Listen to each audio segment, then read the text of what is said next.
You are about to make a decision. Maybe it is small. What to do next? Whether to keep reading. Whether to reach for your phone. It feels completely yours. It feels like you are the one choosing.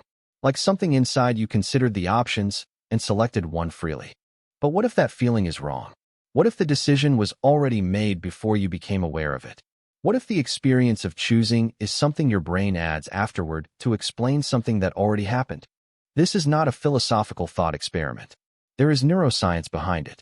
And what that neuroscience shows is one of the most unsettling findings in the history of brain research.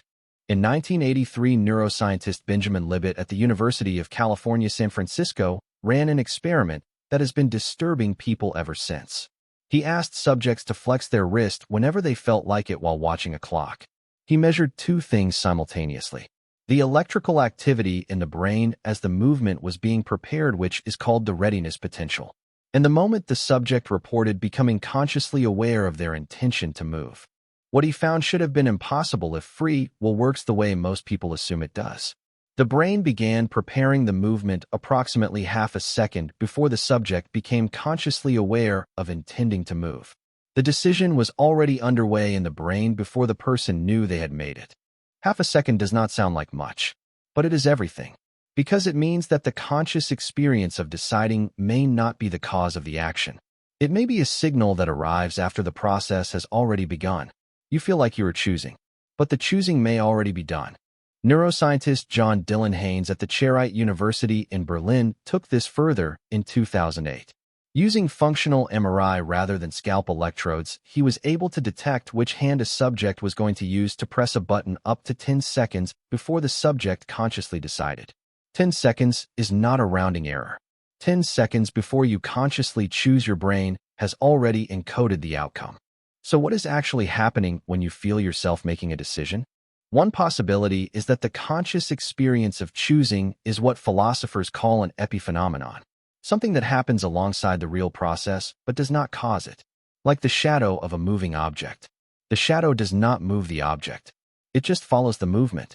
On this view, your conscious sense of deciding is the shadow of a neural process that has already determined the outcome.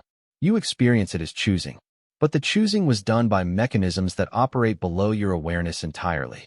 Philosopher Daniel Dennett at Tufts University has spent decades pushing back against this conclusion, not by denying the neuroscience, but by questioning what we mean by free will in the first place. Dennett argues that the kind of free will worth wanting is not the magical ability to stand outside the causal chain of the universe and make choices uncaused by anything. That kind of free will is not just empirically implausible. It is conceptually incoherent. What we actually care about when we care about free will is whether our actions reflect our values, our reasoning, and our character rather than being caused by coercion, addiction, or mental illness. On that definition, Dennett argues that free will is real and that the Libet experiments do not threaten it, because even a deterministic brain can still be genuinely responsive to reasons and values. But the counterargument cuts deep. Even your values were shaped by forces you did not choose. Your upbringing, your genetics, the experiences you encountered before you were old enough to evaluate them. The person who is being responsive to their values is itself the product of a history they never authored. At every level, the thread unravels toward causes that precede any self that could have chosen them. Neuroscientist Robert Sapolsky at Stanford University made this argument in its most complete form. In his view, there is no part of your behavior that is not ultimately the product of your biology, your environment, and the history of interactions between them going all the way back before you existed. This does not mean your decisions are random. They are highly structured and complex.